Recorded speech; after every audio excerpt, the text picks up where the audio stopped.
పచ్చని పల్లెటూరు కనకపురం. ఆ ఊరిలో ప్రజలందరూ వ్యవసాయం, చేనేత పనులు చేసుకుంటూ ఎంతో ప్రశాంతంగా ధర్మబద్ధంగా జీవిస్తుంటారు. ఆ ఊరి నడిబొడ్డున లోకనాథం అనే 50 ఏళ్ల వ్యాపారి ఒక పెద్ద కిరాణా అంగడి నడుపుతూ ఉండేవాడు.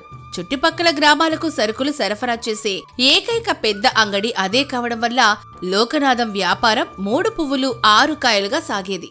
లోకనాథం పైకి పత్తిగింజంత పవిత్రంగా నుదుటన పెద్ద బొట్టు పెట్టుకొని ఎంతో ధర్మప్రభువులా నటిస్తుంటాడు. కాని లోపల మాత్రం విపరీతమైన ధనదాహం, అత్యాశ నిండి ఉంటాయి. ప్రజల కష్టాన్ని దోచుకోవడానికి అతని ఎంచుకున్న మార్గం కల్తీ. బియ్యంలో తెల్లటి గులకరాలు కలపడం, పప్పుల్లో రంగురాలు కలపడం, మిరియాల్లో బొప్పాయి గింజలు కలపడం, ఇలా ప్రతి సరుకులో కల్తీ చేసి బరువు పెంచి ప్రజల కష్టాన్ని దోచుకుంటూ లాభాలు గడించేవాడు. అతని దగ్గర కొండయ్య అనే 35 ఏళ్ల పనివాడుండేవాడు. ఒకరోజు రాత్రి ఎవరూ లేని సమయంలో అంగడి గిడ్డంగిలో లోకనాథం, కొండయ్య కలిసి బియ్యం బస్తాల్లో సన్నటి తెల్ల గులకరాళ్ళు కలుపుతున్నారు.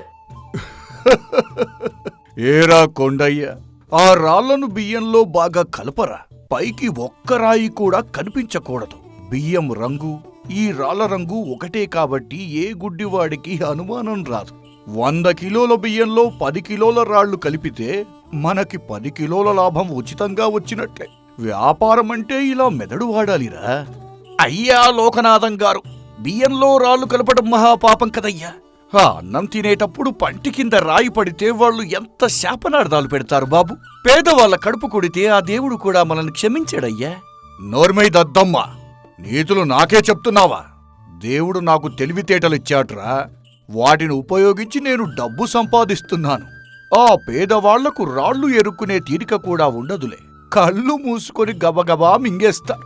వ్యాపారంలో ధర్మం, న్యాయమంటూ కూర్చుంటే ఈ పాటికి నేను ముష్టివాడిని అయ్యేవాడినిరా. త్వరగా బస్తాలు కుట్టి అంగడిలో పెట్టు.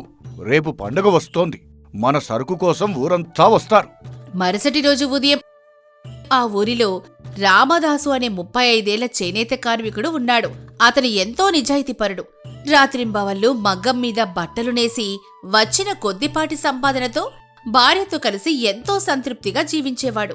మరుసటి రోజు వారి ఇంట్లో ఒక చిన్న పండుగుండడంతో రామదాసు తాను వారం రోజులు కష్టపడి కూడబెట్టుకున్న 10 వెండి నాణేలను తీసుకుని బియ్యం, పప్పులు కొనుక్కోడానికి లోకనాథం అంగడికి వచ్చాడు. అయ్యా లోకనాథం గారు, నమస్కారమండి. రేపు మా ఇంట్లో చిన్న పండగ ఉందయ్యా. బంధువులు వస్తున్నారు. ఒక బస్తా మంచి నాణ్యమైన బియ్యం, కొద్దిగా కందిపప్పు ఇవ్వండి. ఈ 10 వెండి నాణేలు నేను మగ్గం మీద చెమటోడ్చి సంపాదించినవయ్యా. నాకు నాణ్యమైన సరికివ్వండి బాబు. అరెరే రామదాసు, రా బాబు రా. నీ కష్టం గురించి నాకు తెలియదా?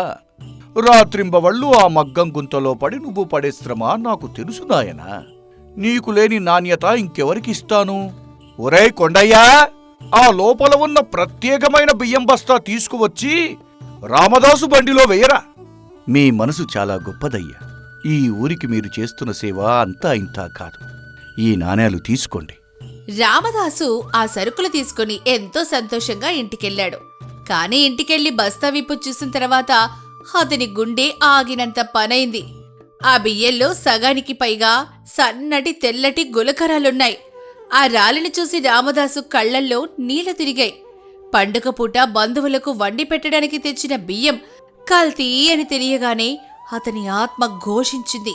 అప్పుడే అతని స్నేహితుడు, తోటి నేత కార్మికుడు రంగడు అక్కడికొచ్చాడు. ఏమైంది రామదాసు, మూవ్ అలా పెట్టుకున్నా? ఈ బస్తాలో ఏముందే?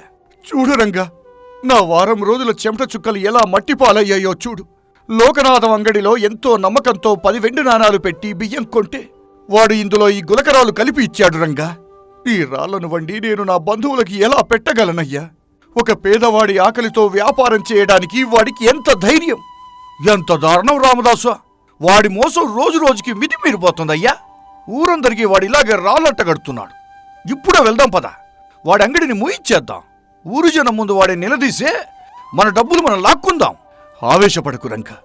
ఆవేశంతో వెళితే వాడు తన డబ్బు బలంతో, పలుకుబడితో మనల్ని దొంగలం చేస్తాడు. ఆ బియ్యంలో రాళ్లు మేమే కలిపామని బుకాయిస్తాడు. బుద్ధిబలం లేకుండా చేసే యుద్ధం ఎప్పుడూ ఓటమినే ఇస్తుంది. వాడికి వాడి భాషలోనే బుద్ధి చెప్పాలి. వాడి అహంకారాన్ని, వాడి మోసాన్ని ఊరి జనాల ముందే వాడి నోటితోనే ఒప్పించాలి. దానికి నాకు నీ సహాయం కావాలి. ఏం చేద్దాం రామదాసు? వాడు చాలా గడుసైనవాడు. ఈ రాత్రంతా నిద్రపోకుండా ఈ బస్తాలో ఉన్న రాళ్లను ఒక్కొక్కటిగా ఏరి పక్కన పెడదాం రంగా. ఆ రాళ్లతోనే వాడికి రేపు బుద్ధి చెబుతాను. నా ప్రణాళిక ఏంటో రేపు ఉదయం చూద్దువు కాని. ఆ రాత్రంతా రామదాసు రంగడు నిద్రపోకుండా ఆ బియ్యం బస్తాలో ఉన్న తెల్లటి గులకరాలని ఏరి ఒక పట్టు వస్త్రంలో మూటగట్టారు. దాదాపు 10 కిలోల రాళ్లు పోగుపడ్డాయి. వాళ్ళ కళ్ళల్లో నిద్రలేమి కన్నా లోకనాథం మోసం పట్ల ఉన్న కసి ఎక్కువగా కనిపిస్తోంది. రామదాసు ఆ రాళ్ల మూటను ఎంతో జాగ్రత్తగా ఒక అందమైన చెక్కపేటికలో భద్రంగా ఉంచాడు. దానికి ఒక పట్టు వస్త్రం కట్టి ఎంతో విలువైన వస్తువులా తయారు చేశాడు. మరుసటి రోజు ఉదయం రామదాసు ఎంతో గంభీరంగా ఒక గొప్ప జమీందార్లా నడుచుకుంటూ ఆ చెక్కపేటికను తీసుకుని లోకనాథం అంగడికి వెళ్ళాడు. లోకనాథం గళ్ళాపెట్ట దగ్గర కూర్చొని పైసలు లెక్క పెట్టుకుంటున్నాడు. అయ్యా లోకనాథం గారు, ఈరోజు నా జన్మ ధన్యమైంది బాబు. నా అదృష్టం పండింది. ఏమిటి రామదాసు, నిన్ననే కదా 10 నాణేల ఖర్చు పెట్టి బియ్యం కొన్నావు, అప్పుడే అదృష్టం పండిందంటున్నావు? చేతిలో ఆ పట్టుగుడ్డ చుట్టిన పేటిక ఏమిటి? ఏమైనా నిధి దొరికిందా? అవునయ్యా, మీరు దేవుడు లాంటి వారు కాబట్టే ముందుగా మీకు చెబుతున్నాను. నిన్న రాత్రి మా పెరట్లో ఒక పాత గోడ కూలిపోయింది. దాని కింద తవ్వితే మా తాత ముత్తాతల నాటి ఈ చెక్కపేటిక దొరికింది బాబు. ఇందులో ఏముందో తెలుసా? సాక్షాత్తు హిమాలయాల్లో మాత్రమే దొరికే కన్నీటి కాసులు, అంటే అత్యంత స్వచ్ఛమైన తెల్లటి ముత్యాలు బాబు. ఇవి కొన్ని వందల సంఖ్యలో ఉన్నాయి. ఒక్కొక్క ముత్యం ఖరీదు కనీసం 10 వెండి నాణేలు ఉంటుంది. కన్నీటి కాసుల, హిమాలయ ముత్యాల? నిజంగానే రామదాసు? ఎక్కడ? ఒక్కసారి నాకు చూపించవా? నా జీవితంలో నేను అలాంటివి ఎప్పుడూ చూడలేదు. అయ్యో, ఇవి అందరికీ చూపించేవి కావు లోకనాథం గారు. ఇవి చాలా పవిత్రమైనవి. ఒక నిరుపేద కన్నీటి నుండి పుట్టిన స్వచ్ఛమైన ముత్యాలు ఇవి.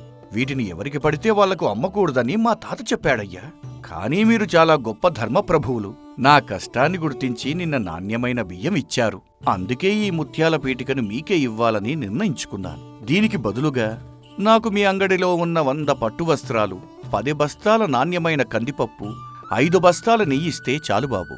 ఈ ముత్యాలను మీరే తీసుకుని పట్నంలో అమ్ముకుంటే మీకు లక్షల కొద్దీ వెండి నాణాలు లాభం వస్తుంది.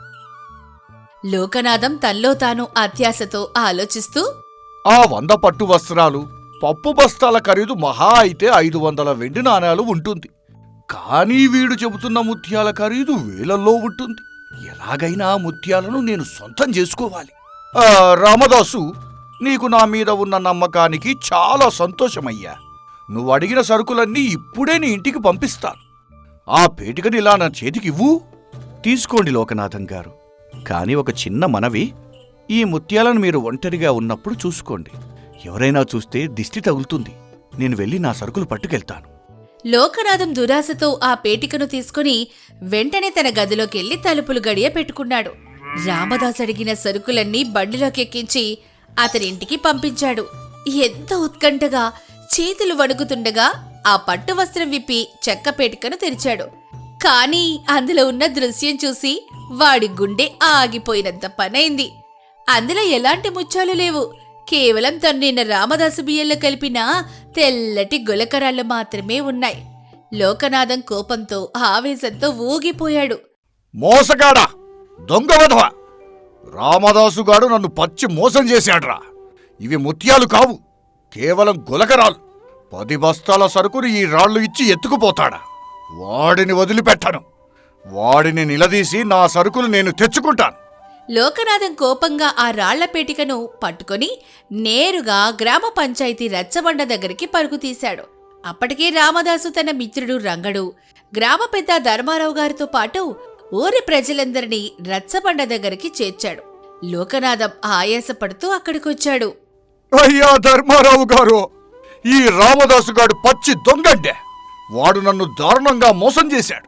ఈ చెక్క పేటికలో హిమాలయ ముత్యాలు ఎన్నో ఉన్నాయని అబద్ధం చెప్పి నా అంగడిలో ఉన్న 500 వెండి నాణాల సరుకును మోసంతో తన ఇంటికి పట్టుకుపోయాడు.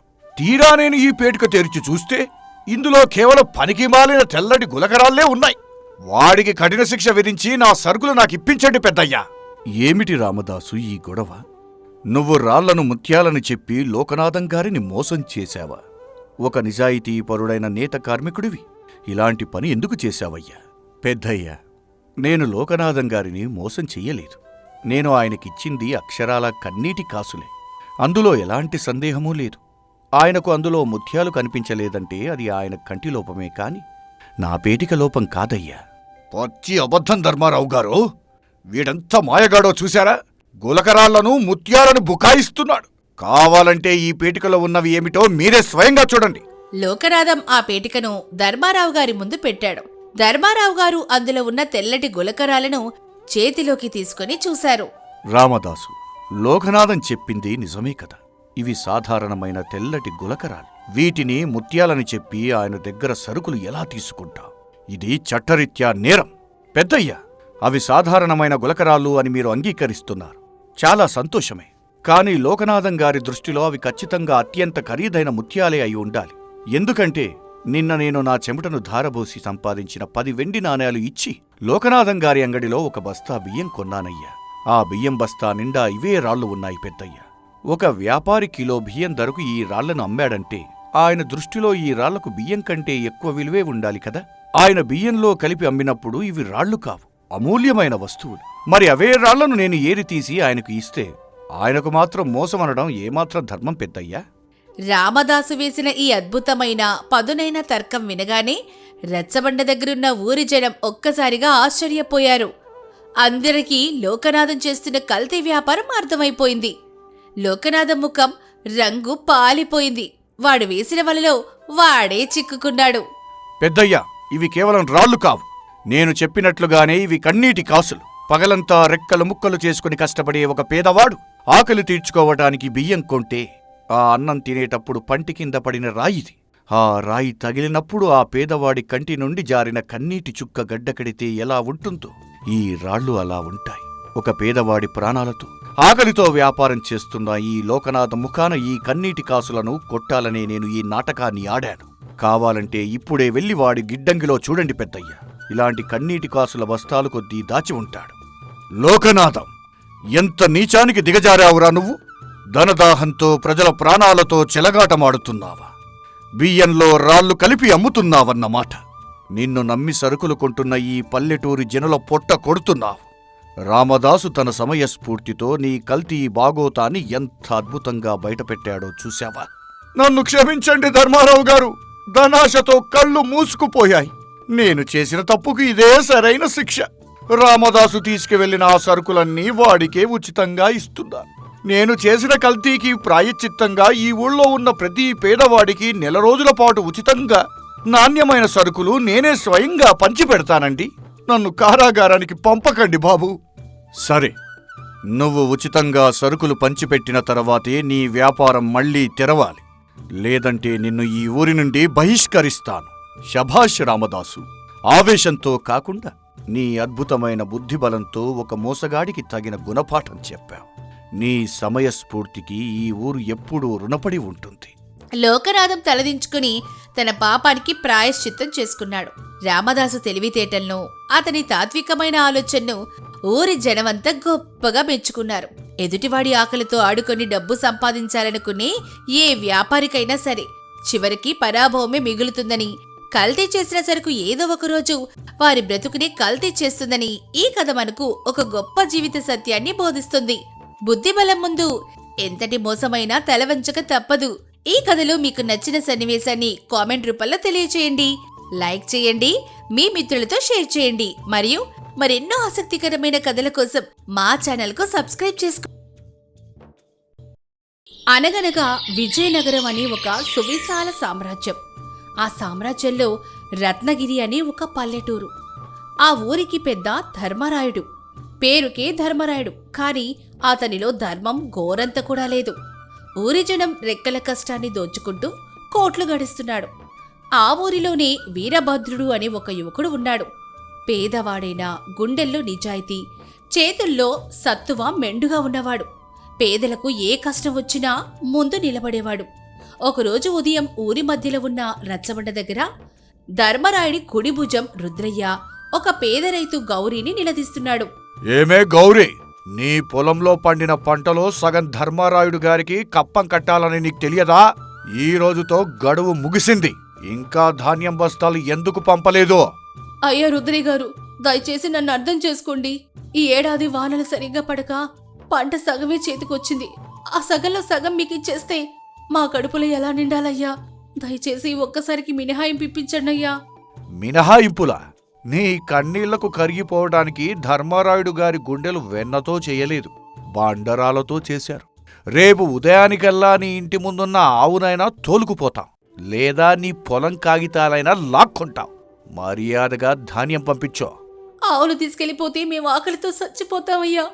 పొలం తీసుకుంటే మేం బికార్లమైపోతాం. మీ కాళ్ళు మొక్కుతాను, నా మీద జాలి చూపండి అయ్యా. జహాలి దయలాంటి పదాలు మా నిఘంటువులోనే లేవు గౌరీ. రేయ్, వెళ్ళి ఆవుని ఇప్పుడే తోలుకురండి. రుద్రయ్య మనుషులు ఆవును లాక్కెళ్లడానికి వెళుతూ ఉండగా ఒక బలమైన చెయ్యి వారిని అడ్డుకుంది. అతనే వీరభద్రుడు. అతని కళ్లలో నిప్పులు రాలుతున్నాయి. అవును, ముట్టుకుంటే చేతులు నరుకుతాను రుద్రయ్య. మూగజీవిని లాక్కెళ్ళి పేదవాళ్ల ఉసురు పోసుకుంటావా? ఒరేయ్ వీరభద్ర, మళ్ళీ వచ్చావా? ధర్మారాయుడు గారి వ్యవహారాల్లో తలదూచవద్దని నీకు ఎన్నోసార్లు చెప్పాన్రా. ఇది నాకు ఈ గౌరికి మధ్య ఉన్న లెక్క. పేదవాడి కడుపు కొట్టే ప్రతి లెక్కలోనూ నా తలకాయ ఉంటుంది రుద్రయ్య. ఈ భూమి గౌరిది, కష్టం గౌరిది, పంట గౌరిది. మధ్యలో మీ దొరగారికి సగం వాటా ఎందుకు ఇవ్వాలి? ఆయన ఏమైనా నాగలి పట్టి దున్నాడా, లేక విత్తనాలు చల్లాడా? వీరభద్రుడు చెప్పింది నిజమే. నా కష్టం నేను అనుభవించకుండా మీకెందుకు ఇవ్వాలి? ఒరేయ్ వీరా, ఈ ఊరి భూములన్నీ ధర్మారాయుడు గారివే. ఆయన దయతలిచి వీళ్లకు సాగు చేసుకోవటానికి ఇచ్చాడు. ఆ కృతజ్ఞత ఉండొద్దా? నిన్ను ఇలా వదిలేస్తే ఈ ఊరి జనాలకు లేనిపోని ధైర్యం నూరిపోస్తున్నావు. దొరగారికి తెలిస్తే నిన్ను ప్రాణాలతో వదలరు. ఆ దొరగారిని రమ్మను, నేను సమాధానం చెబుతాను. భూమి దున్నేవాడిదే కాని గట్టు మీద కూర్చొని పెత్తనం చేసేవాడిది కాదు. వెళ్ళి మీ దొరగారికి చెప్పు, వీరభద్రుడు ఈ ఊరి పేదల పక్షాన నిలబడ్డాడని. ఇక మీదట ఒక్క గింజ కూడా అన్యాయంగా కప్పం కట్టేది లేదని. దీనికి భారీ మూల్యం చెల్లించుకుంటావురా వీరభద్ర. ఈ అవమానాన్ని దొరగారు ఊరికే వదలరు. రుద్రయ్య తన మనుషులతో అక్కడ్నుంచి పారిపోతాడు. గౌరీ కృతజ్ఞతగా వీరభద్రుడి వైపు చూస్తుంది. మా ప్రాణాలు నిలబెట్టవు వీరభద్ర. నువ్వు లేకపోతే ఆ రాక్షసులు నా ఇల్లు పీకి పందిరేసేవారు. కాని ఆ ధర్మరాయుడు చాలా క్రూరుడు బాబు. నీకు ఏ అపాయం తలపెడతాడో అని భయంగా ఉంది. భయం వద్దు గౌరక్క, మన భయమే వాళ్ల పెట్టుబడి. మనం ఎదురు తిరిగిన రోజు వాళ్ల సింహాసనాలు కూలిపోతాయి. నువ్వు ధైర్యంగా ఇంటికి వెళ్ళు.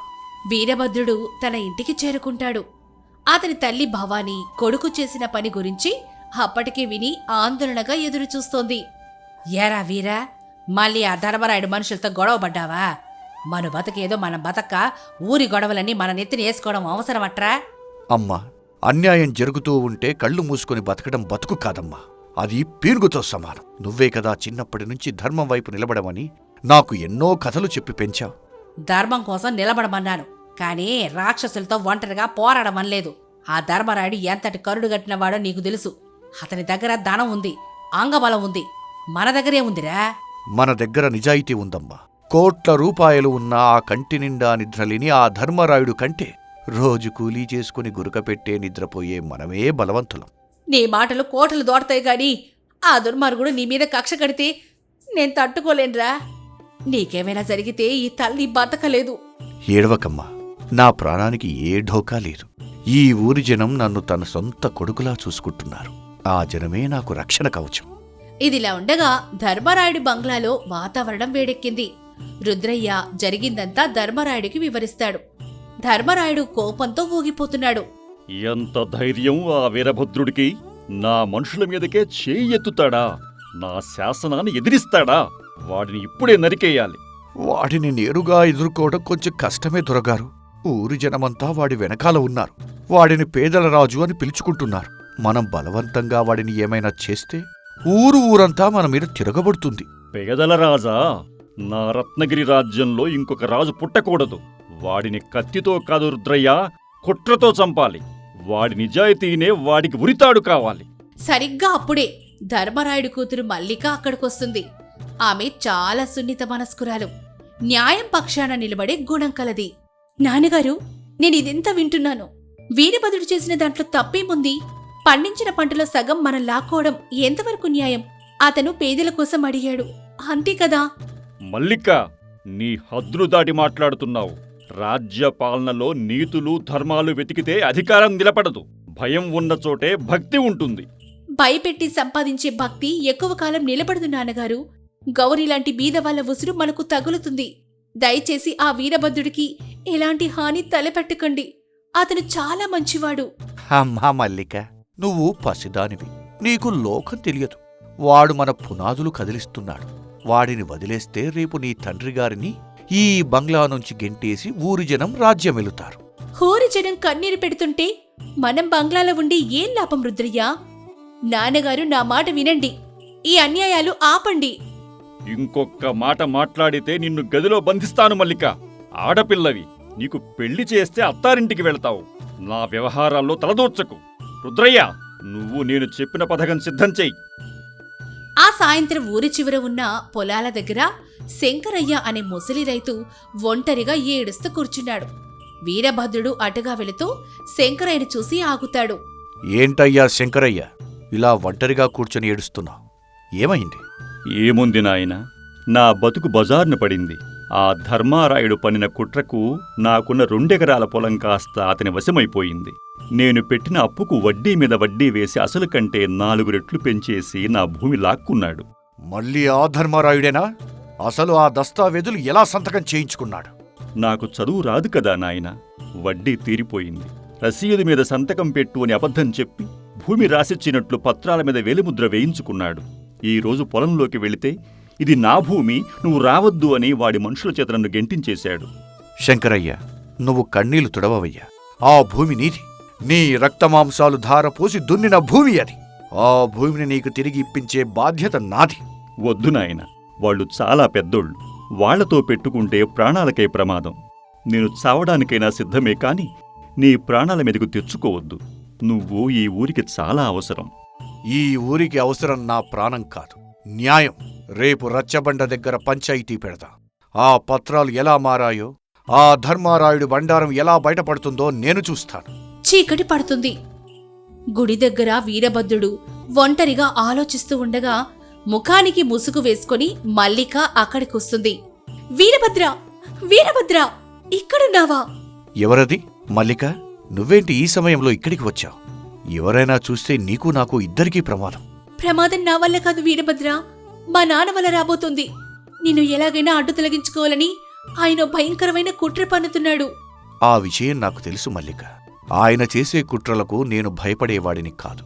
కాని ఒక తండ్రి చేసే తప్పులకు కూతురువైన నువ్వు ఎందుకు ఆందోళన పడుతున్నావు? మా నాన్న చేసేది అన్యాయమని నాకు తెలుసు. నువ్వు పేదల కోసం ప్రాణాలు పణంగా పెడుతున్నావని తెలుసు. నిన్ను కాపాడ్డం నా బాధ్యతగా భావించాను. రేపు రచ్చబండ దగ్గర నిన్ను దొంగగా నిలబెట్టడానికి మా నాన్న సిద్ధమయ్యాడు. దొంగగానా? నేను దొంగతనం చేశానని ఆరోపిస్తాడా? దేని దొంగిలించానని? ఊరి ఖజానా పెట్టెను, ఆ పెట్టెను మా నాన్నే దాచేసి ఆ నెపాన్ని నీ మీద నెట్టాలని రుద్రయ్యతో కలిసి పథకం వేశాడు. వాళ్ళు రేపు నీ ఇంట్లో తనిఖీ చేస్తారు. అప్పటికీ వాళ్ళ మనుషులు ఆ పెట్టెను నీ పెరట్లో పాతిపెట్టుంటారు. ఎంతటి నీచానికి దిగజారాడు! సరే మల్లిక, ఈ విషయం నాకు ముందే చెప్పి చాలా పెద్ద సహాయం చేశావు. ఈ కుట్రను ఎలా తిప్పికొట్టాలో నాకు బాగా తెలుసు. నువ్వు వెంటనే ఇక్కడి నుంచి వెళ్ళిపో. నీకు ఏ అపాయం జరగకూడదని ఆ దేవుణ్ణి ప్రార్థిస్తున్నాను వీరభద్ర, జాగ్రత్త. మరుసటి రోజు ఉదయం ఊరి రచ్చబండ దగ్గర జనమంతా గుమిగూడారు. వాతావరణం చాలా ఉద్రిక్తంగా ఉంది. ధర్మరాయుడు గంభీరంగా కుర్చీలో కూర్చొనున్నాడు. పక్కనే రుద్రయ్య నిలబడున్నాడు. ఊరి జనం మధ్యలో ఒక గుర్తు తెలియని బాటసారి, ఆయనే మారువేషంలో ఉన్న మహారాజు విక్రమసింహుడు అన్నీ గమనిస్తూ ఉన్నాడు. ఊరి ప్రజలారా, మన రత్నగిరి గ్రామ పంచాయతీ ఖజానా నిన్న రాత్రి చోరీకి గురైంది. మన ఊరి గుడి నిర్మాణం కోసం దాచిన ₹1,00,000 సొమ్ము అపహరణకు గురైంది. అయ్యో, గుడి సొమ్మును దొంగలించిన ఆ పాపాత్ముడు ఎవరు దొరగారు? ఆ పాపాత్ముడు ఎక్కడో లేడు, మీ మధ్యనే ఉన్నాడు.